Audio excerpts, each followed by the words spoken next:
राम जी गुरु जी के साथ चल रहे, तो आश्रम एक दीख मग माही,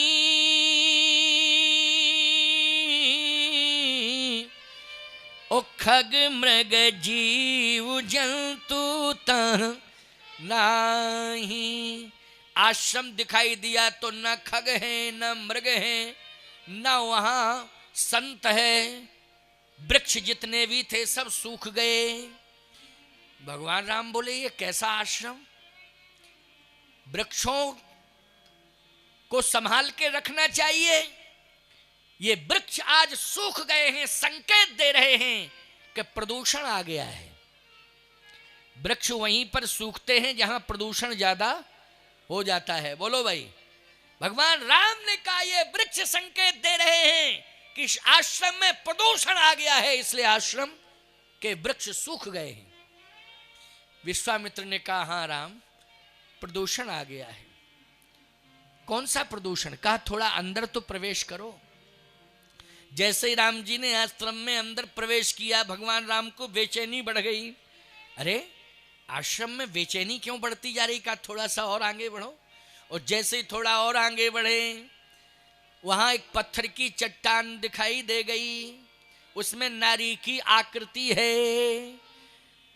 पूछा मुनहि शिला प्रभु देखी, सकल कथा मुनि कही विषेखी। पूछा मुनहि शिला प्रभु देखी, सकल कथा मुनि कही विषेखी। सकल कथा मुनि कही विषेखी।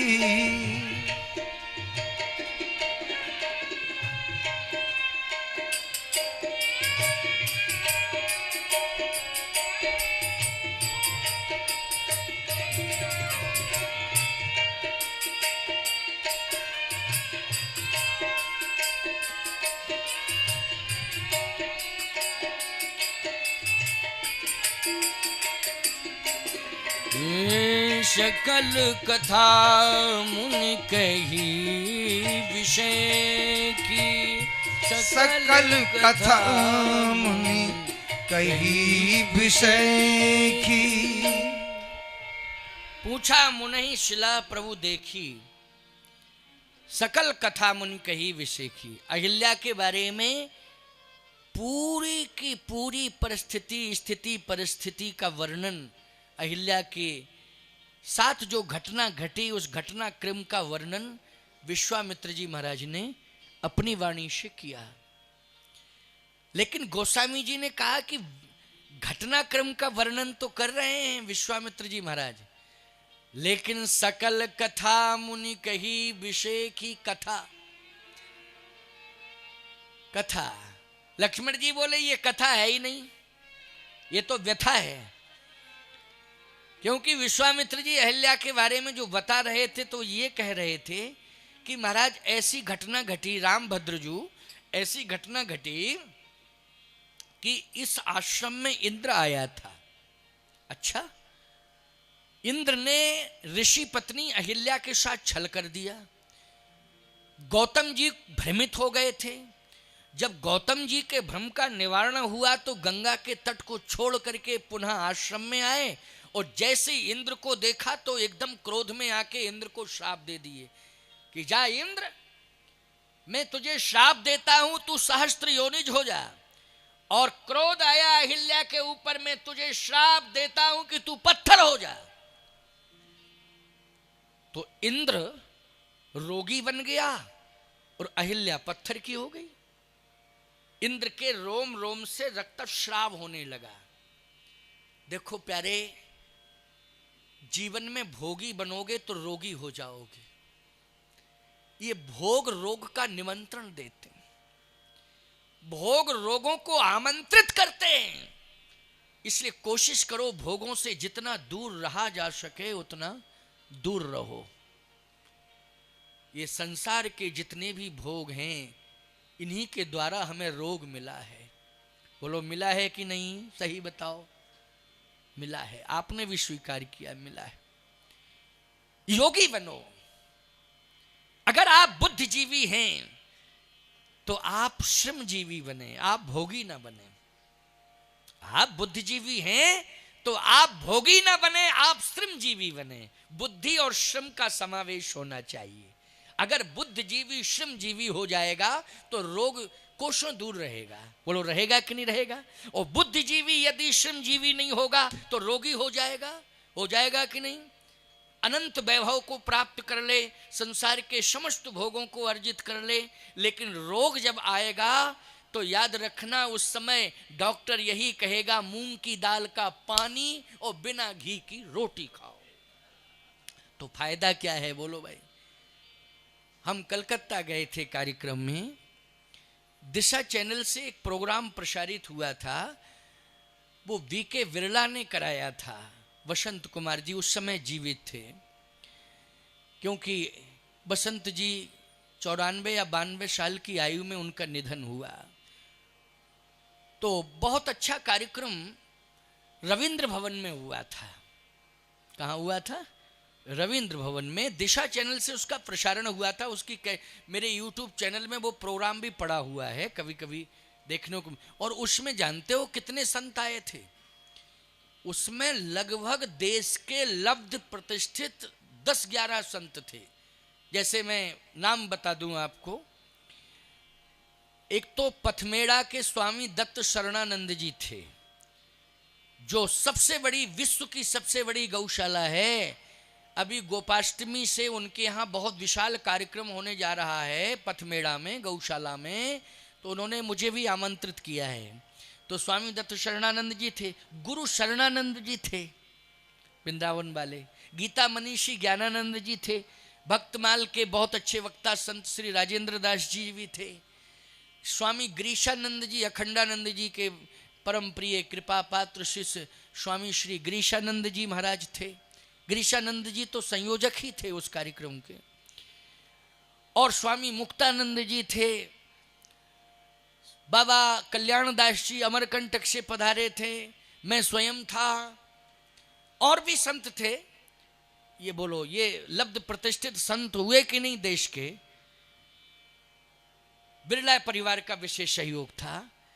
उसमें उन्होंने एक श्री शरणम संस्था का निर्माण किया था। वो श्री शरणम संस्था के सदस्य सहयोग में थे, लेकिन मुख्य रूप से बिरला परिवार का योगदान था।